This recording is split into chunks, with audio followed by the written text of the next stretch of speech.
আসসালামু আলাইকুম বন্ধুরা, আপনাদের সবাইকে আমার চ্যানেলে স্বাগতম। আজ আমি আপনাদের দেখাবো কিভাবে খুব সহজে আর কম উপকরণে পুঁই ফুল দিয়ে শুটকি মাছ রান্না করা যায়। চলুন তাহলে আর দেরি না করে শুরু করা যাক। রান্নাটা তৈরি করতে যা যা উপকরণ লাগবে, এখানে পরিমাণ মতো শুটকি মাছ ভালো করে ধুয়ে পরিষ্কার করে নিয়েছি।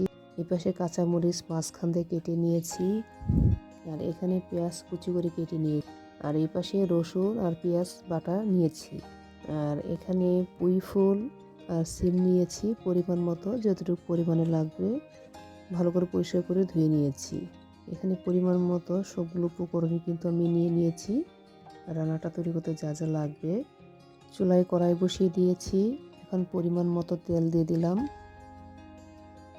তেলটা গরম হয়ে গিয়েছে, এখানে কেটে রাখা পেঁয়াজ কুচি দিয়ে দিলাম ভাজার জন্য। পুরনের জিরা আর কালো জিরা দিয়ে দিলাম পরিমাণ মতো, দিয়ে একটু নেড়ে নিচ্ছি।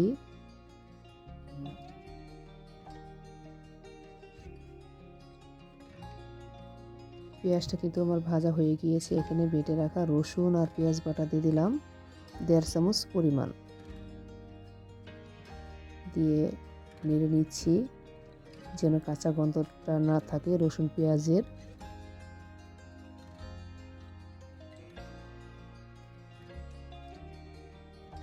রসুন আর পেঁয়াজ ভাজা কিন্তু আমার হয়ে গিয়েছে।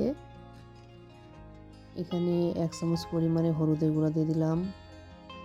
মরিচের গুঁড়াটা আমি এখানে 1.5 চামচ পরিমাণে দিয়ে দিলাম। ঝালটা স্বাদ মতোই দিয়ে দিয়েছি, যেটুকু পরিমাণে ঝাল খেতে পছন্দ করি। এখানে 1 চামচ পরিমাণে ধনিয়ার গুঁড়া দিয়ে দিলাম, দিয়ে একটু নেড়ে নিচ্ছি মশলাগুলো। অল্প একটু পানি দিয়ে দিলাম, দিয়ে আবার একটু মিক্স করে নিচ্ছি। এখানে 1.5 চামচ পরিমাণে লবণ দিয়ে দিলাম। লবণটা কিন্তু আমি স্বাদ মতোই দিয়ে দিলাম, দিয়ে আবার একটু মিক্স করে নিচ্ছি। আর মশলাটা একটু সময় নিয়ে ভালো করে কষাবো। মশলাটা ভালো করে কষানো হলে রান্নার স্বাদটাও কিন্তু অনেক মজার হয়। আর এই পর্যায়ে এখানে ধুয়ে রাখা শুটকি মাছগুলো দিয়ে দিলাম, দিয়ে ভালো করে একটু মিক্স করে নিচ্ছি। মশলার সাথে শুটকি মাছটা ভুনা করে নেব।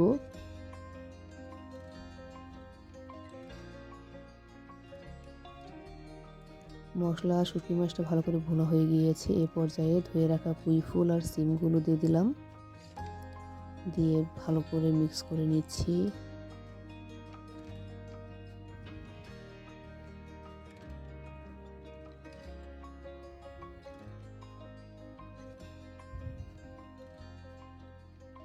মশলার সাথে পুঁই ফুলগুলো কিন্তু ভালো করে মিক্স করা হয়ে গিয়েছে।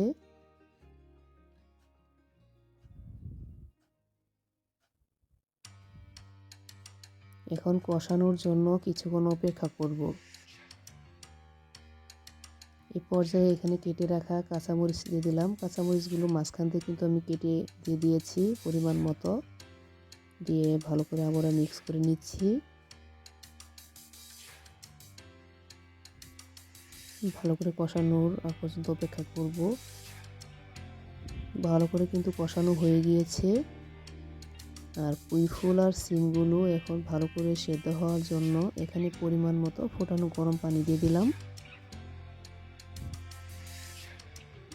দিয়ে আবার একটু মিক্স করে নিচ্ছি।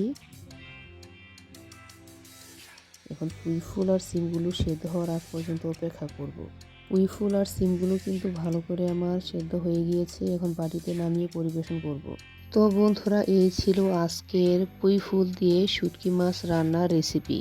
আশা করি রেসিপিটা আপনাদের ভালো লেগেছে। যদি ভালো লাগে তাহলে অবশ্যই ভিডিওটা লাইক করবেন, বন্ধুদের সাথে শেয়ার করবেন, এবং নতুন নতুন রেসিপি দেখতে আমার চ্যানেলে সাবস্ক্রাইব করতে ভুলবেন না। সবাই ভালো থাকবেন, আবার দেখা হবে নতুন একটি রেসিপি নিয়ে।